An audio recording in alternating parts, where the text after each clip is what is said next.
Hello everyone, this is Rick from ACD Hybrid Solar. Today I'm going to talk about polycrystalline panels versus monocrystalline panels.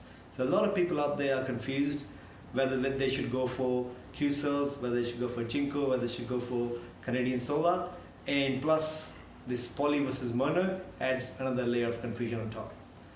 So today in this video I'm going to talk about what the main differences are. So polycrystalline versus monocrystalline, they are just two different manufacturing processes. So one process gives you polycrystalline silicon panels. This silicon is slightly, the manufacturing process is cheaper, and the silicon is not as pure form as monocrystalline silicon. So the monocrystalline silicon is an expensive process, gives you more pure form of silicon, and in turn is gonna be more efficient in getting energy from the sun and converting that into electricity. The efficiency difference between a comparable brand or the same brand between poly and mono is not a lot. It's about, roughly 1% or a little bit more than that, and that's it. So now I've got two panels behind me. One of them is a mono panel and the other one is a poly panel. The poly panel, they're both about 1650 mil by 992 mils, so same size, and the poly panel is 270 watts, whereas the mono panel is 300 watts. So there you go, that's one difference between poly and mono.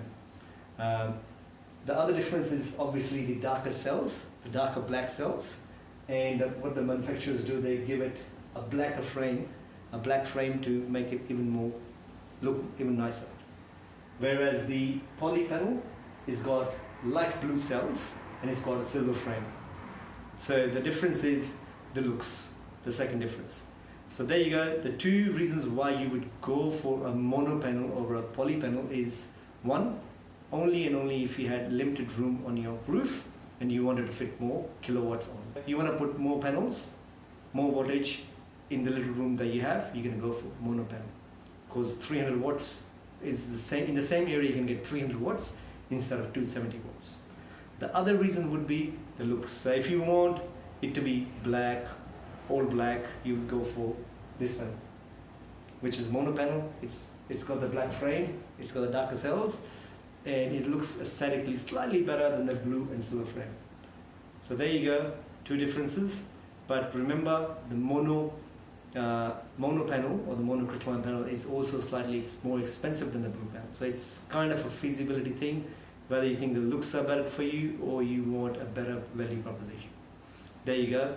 That's it for today, and if you got any questions, please leave a comment here or follow us on Facebook or Twitter, and the links are there in the description. Thank you.